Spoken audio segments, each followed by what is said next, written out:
Bonjour à tous. Bon, ça ne vous aura pas échappé, mais en ce mercato estival, Newcastle s'est vraiment fait dépouiller.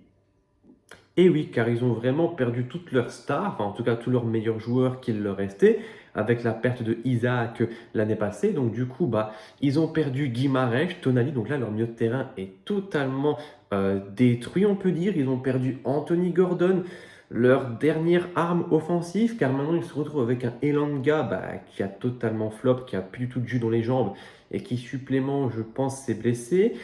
Puis ensuite, tu as Foltema 2 qui ne donne pas pleinement satisfaction, si bien que tu as préféré faire jouer Osula une bonne partie de la fin de saison.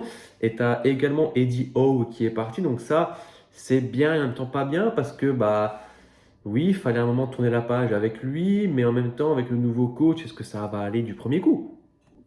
Donc du coup, allez, c'est parti. On va se plonger dans leur mercato, voir un petit peu les ambitions qu'ils peuvent avoir, leur effectif et potentiellement pronostiquer leur place. Et vous allez voir que moi, je ne suis pas très très optimiste pour Newcastle cette saison. Car déjà que l'année passée, ça n'a pas été top top, alors qu'ils avaient encore objectivement une bonne équipe et des bons joueurs. Là, tu perds tes meilleurs joueurs, donc tu perds ton coach. On va voir. Ah oui, juste avant de commencer, comme vous pouvez le voir, je ne suis pas dans le thème aujourd'hui, hein, malheureusement. Je ne retrouvais plus mon maillot de Newcastle, plus moyen de remettre la main dessus, mais je le retrouverai un jour. Donc allez, c'est parti, on commence tout d'abord avec les gardiens. Et tout d'abord, il y a Ramsdale qui a eu terminé son prêt. Ensuite, Nick Pope commence à devenir vieux et même il n'est pas très très bon. Dubravka qui était totalement à chier, je n'ai jamais vu faire un arrêt de tout le championnat. Lui, il est parti à Tottenham en tant que deuxième gardien, je pense. Donc du coup, Newcastle, pour compenser ses pertes, a acheté deux nouveaux gardiens avec Ornisek et Jaouen comme gardien remplaçant. Ornisek, je ne connais pas du tout. Après, je pense pas que ça peut tellement être pire que Dubravka. Je pense que c'est même impossible. Puis ensuite, Nick Pope, ouais, c'était sympa, mais c'était pas un grand gardien non plus. Donc là, ça pourra pas être beaucoup pire. Au pire, ça sera équivalent. Mais en tout cas, voilà, on espère que ce sera quand même mieux. Puis ensuite, en défense, là, ils ont Lewis Hall du côté gauche de la défense. Donc là, ils ont eu un petit peu de chance car du coup, Livramento et Lewis Hall étaient un petit peu annoncés partout, mais au final, il n'y a pas tellement eu preneur. Donc là, si tu peux garder Lewis Hall, c'est très très bien. Il a vraiment évolué au fil des années, si bien que maintenant, c'est une valeur sûre. C'est vraiment un cadre de ton équipe parce que maintenant, il ne se reste plus personne. Puis ensuite, du coup, en remplaçant, il y a Dan Burn qui peut également jouer dans l'axe. Dan Burn, très très bon. Il a fait une bonne Coupe du Monde lorsqu'il est rentré. Et franchement, c'est un très très bon joueur, un très bon défenseur. Dans le duel, il se donne toujours à fond. À la fin des matchs, il termine toujours comme s'il avait joué un match de 3h30. Mais c'est ça qu'on aime. Et puis ensuite, en défense centrale, il y aura Fabian Schär et Malik Thiaw. Je suppose Malik Thiaw qui n'a pas donné pleinement satisfaction, mais qui cette saison, on verra avec un an d'adaptation si ça devient mieux. Après, en défense, en remplaçant, tu as Dan Burn qui peut revenir dans l'axe, comme on l'a dit.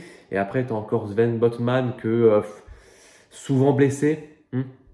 Donc, on ne sait pas trop. Et après, à droite, du coup, tu as Livramento en titulaire et ils viennent de recruter Amar Dedic de Benfica car Trippier était parti du côté de Wolverhampton.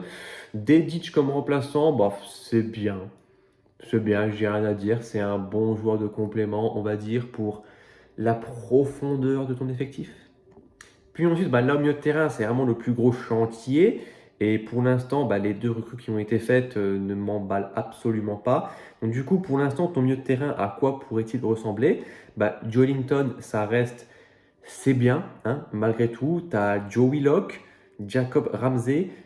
Eux, c'est bien comme des remplaçants, mais bon, titulaires dans une équipe qui a quand même de l'ambition en Première Ligue, pas top. Après, tu as encore Lewis Miley qui, moi, je crois quand même en lui. Il a vraiment une bonne qualité technique et il ne peut faire que s'améliorer au fil des années. Et après, ils ont acheté Steur. Ouais, ok, c'est un très jeune joueur, mais bon, dans ce registre, tu as déjà Miley, donc pourquoi prendre un deuxième jeune que tu sais pas trop ce qu'il donne? Autant prendre soit un joueur confirmé ou un joueur d'expérience pas trop cher pour venir t'aider dans cette saison qui va être très compliquée selon moi. Et après, tu as acheté l'Africain Bamba. Je connais pas, je saurais pas dire, mais ouais, pour moi, le recrutement qui a été fait au milieu de terrain, pas très, très pertinent et je pense pas que c'est ça qui va te sauver. Je pense pas que tes recrues vont te sauver d'une potentielle saison catastrophique, on va y revenir un petit peu plus tard. Donc voilà, pour moi, le milieu de terrain, à part Joelinton, Miley, allez, Willock à la limite, pour moi, ça manque cruellement de qualité et tu n'as absolument pas remplacé, ne serait-ce qu'un petit peu, Guimarães et Tonali. Et puis ensuite, bah, en attaque, ça ne fait que s'empirer d'année en année. Donc du coup, bah, côté gauche, il y a Harvey Barnes ou alors Johan Wissa toujours. Wissa qui avait fait une fin de saison un petit peu mieux car en début de saison, il avait été blessé. Harvey Barnes qui est un très bon super sub, il arrive toujours à souvent ou à se mettre des buts par-ci par-là. Et bah, il est assez percutant, il est bon, bonne frappe de loin. Donc ça va. Après, il y a eu la nouvelle recrue Bazoumana Touré qui pour moi, ça a été l'un des pires Ivoiriens attaquants à cette Coupe du Monde. Car ouais, il n'y était pas du tout, Bazoumana Touré. Il n'aurait jamais dû démarrer titulaire aucun match. Niveau technique, vraiment pas top. Les dribbles, pas top. La vitesse, pas top. Les tirs, ouais, je sais pas. Et là, justement, pour moi, il ne sert à rien car Harvey Barnes, il est meilleur. Wissa, il est meilleur. T'as aucune plus-value à prendre Bazoumana Touré dans ton effectif, surtout que tu le prends pour 50 millions.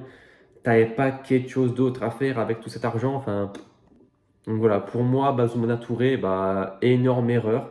Peut-être qu'il va me surprendre, hein, mais bon, je sais pas. Et après, à droite, bah, t'as Elanga, qui est pas fou, hein, faut se le dire. Du côté de Nottingham, c'était vraiment l'un des meilleurs joueurs. Là, à Newcastle, ça ne va pas du tout. Il n'arrive absolument pas à se libérer. Je sais pas, on dirait qu'il joue avec le frein à main. Il est nul. Il est nul. Il n'arrive pas à passer un joueur. Même quand il fait des poussées de balle et courir après le ballon, il c'est pas le plus rapide. Non, franchement, pas du tout convaincu par Elanga. Il avait été acheté lui aussi pour une grosse somme.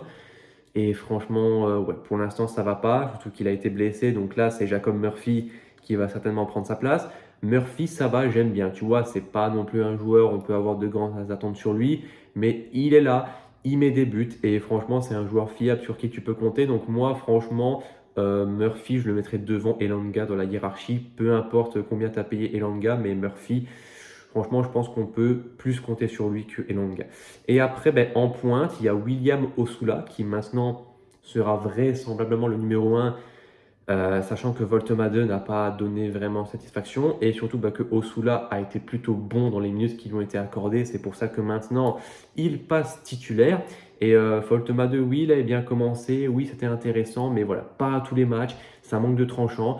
Osula, c'est un peu plus un profil dynamique qui a une très bonne finition pour son âge et qui peut encore progresser. Donc franchement, Osula, ouais, il y a moyen de vraiment faire quelque chose avec lui.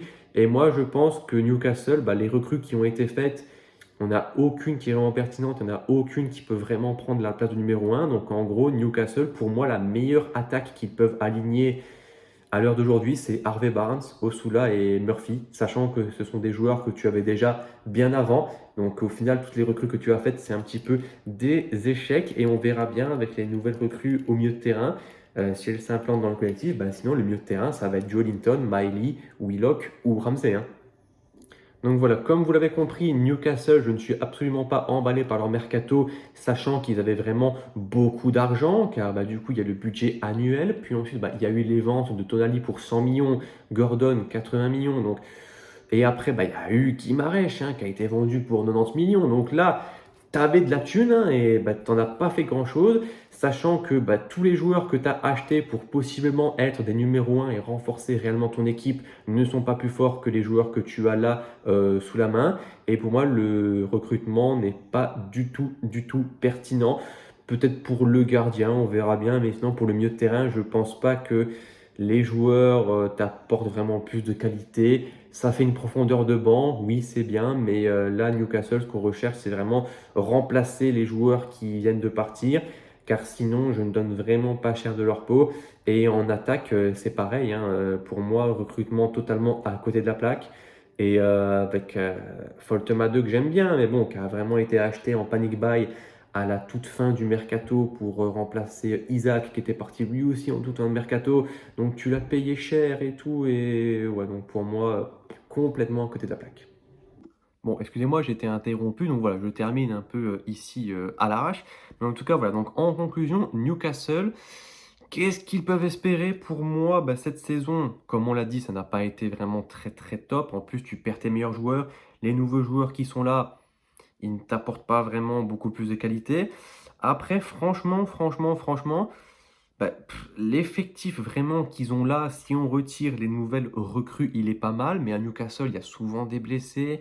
Ils terminaient souvent les matchs avec pas beaucoup de solutions sur le banc. Donc c'était parfois assez compliqué les fins de match. Et c'est là qu'ils perdaient souvent des points parce que manque de solutions sur le banc.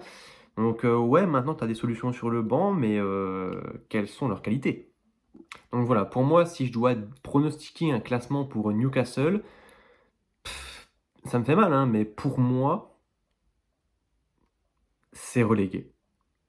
Pour moi, ça termine 18e ou au mieux 17e, 16e maximum. Mais pour moi, quand je vois l'équipe actuellement, l'effectif, les recrues, le changement de coach qui me fait un petit peu peur, j'ai vraiment un peu peur pour Newcastle, surtout que, comme je l'ai dit, cette saison de Première Ligue va vraiment être très très compétitive. Et quand on voit les clubs, comment ils se sont renforcés, comment ils travaillent bien, et leur effectif, la forme du moment, et surtout qu'il y a peu de clubs, à part Newcastle, qui se sont vraiment fait dépouiller de la sorte. La plupart des clubs, ils ont gardé leur star supplément, ils se sont renforcés. Là, Newcastle, ils ont perdu leur star et ils ne se sont pas renforcés. Donc pour moi, c'est un petit peu le combo perdant. Et pour moi, ben, Coventry et Hull vont descendre, donc ce qui fait que Ipswich, pour moi, va se maintenir assez bien. Au vu de leur mercato, surtout, ils ont recruté Enciso, ça vient de tomber, donc top recrue, en plus de leur mercato déjà très très bon. Et donc, bah, il y aura forcément un des clubs qui s'était maintenu l'année passée qui va descendre. Pour moi, tous les promus ne vont pas forcément descendre, 2 sur 3. Donc, il y aura forcément un club de l'année passée qui s'était maintenu qui va descendre. Et bah, forcément, faut trancher, hein, il y en a qui vont il y a 3 descendants obligés et tu retires déjà Ipswich donc ouais, pour moi, ça peut être, Newcastle. Je sais pas tellement, quelle autre équipe peut descendre à part eux. Nottingham, ouais, soit c'est Nottingham ou alors c'est, Newcastle. À voir parce que et là, bah, si tu descends, laisse tomber. Là, c'est même plus le dépouillage qui va se passer. Là, c'est tout le monde qui va se barrer, hein, et tu recommences tout à zéro, hein. Tu as, les Saoudiens, ils vont se barrer. Tous les joueurs vont se barrer, hein, tous les joueurs, hein. Je pense pas qu'il y ait un club qui va se dire: «Ouais, pour l'amour du maillot, je reste». Franchement, non. Non. Quand je vois là dans l'effectif, non. Tout le monde va partir sans exception, quasiment, quasiment. Les seuls joueurs qui resteront, c'est des joueurs que tu auras pas réussi à vendre. Donc voilà, pour moi, Newcastle, ça peut vraiment être la saison de la descente aux enfers et il faudra vraiment faire attention car, pour moi, c'est eux qui seront le 3e descendant avec, comme j'ai dit, Hull et Coventry. Et ouais, c'est triste parce que moi, Newcastle, c'est vraiment un club que j'aime bien. Il y avait des bons joueurs, mais ils n'ont pas vraiment réussi à concrétiser avec, comme on le sait, la compétitivité de la Première Ligue et du fait que leur manque de profondeur d'effectifs qui leur a porté longuement préjudice, surtout dans les saisons où ils étaient qualifiés en Ligue des Champions. Et également, comme j'ai dit, à chaque fois, ils perdaient des points, mais c'était en fin de match. Tu voyais qu'à la 70e, les mecs, ils étaient complètement cramés et que les joueurs qui rentraient, c'était vraiment pas ouf. Et à chaque fois, ils se prenaient un, deux buts, ou ils perdaient le match. Donc, franchement, Newcastle, si les matchs faisaient 70 minutes, bah, ils seraient top 7, tu vois, de la Première Ligue. Mais non, là, malheureusement, ils ont perdu tellement de points à cause de ça. Et les blessés, pas de chance et tout. Donc, voilà. C'est triste, c'est vraiment un club que j'affectionne, mais je pense que l'année prochaine, ils seront en Championship et ne remonteront pas forcément tout de suite, hein, parce que les Saoudiens qui vont partir, les joueurs qui vont partir, le recrutement, bof bof, donc en D2, est-ce que ça va être comme ça aussi? Et la D2, c'est hyper dur, hein. Franchement, quand tu es en D2 pour monter en première ligue, sachant qu'en division 2, il y a une quinzaine de clubs qui peuvent et qui ont les capacités de monter en première ligue. Donc vraiment, les promus, enfin les 3 promus tous les ans, c'est vraiment des battants, hein. Eux, c'est vraiment ils ont été là chercher la montée parce que c'est tellement dur quand tu es en D2 anglaise de monter en première ligue et après de rester en première ligue et de gagner la première ligue. Non, c'est tellement dur cette histoire et voilà, donc Newcastle, s'ils descendent, on ne les reverra pas de sitôt en première ligue. Donc voilà, c'était tout pour Newcastle aujourd'hui. Donc voilà, je ne suis vraiment pas très optimiste pour eux. Après, je peux me tromper. La première ligue est un des championnats les plus imprévisibles. Il y a toujours des surprises, mais là, je pense qu'il n'y aura pas de miracle. Et donc voilà, comme d'habitude, on fait dans l'ordre inverse du classement de première ligue de l'année passée. Donc aujourd'hui, c'était la 12e place avec Newcastle. Et je pense que demain, c'est Fulham, le 11e. Donc voilà, on verra bien. Et moi, je vous dis à demain. Au revoir.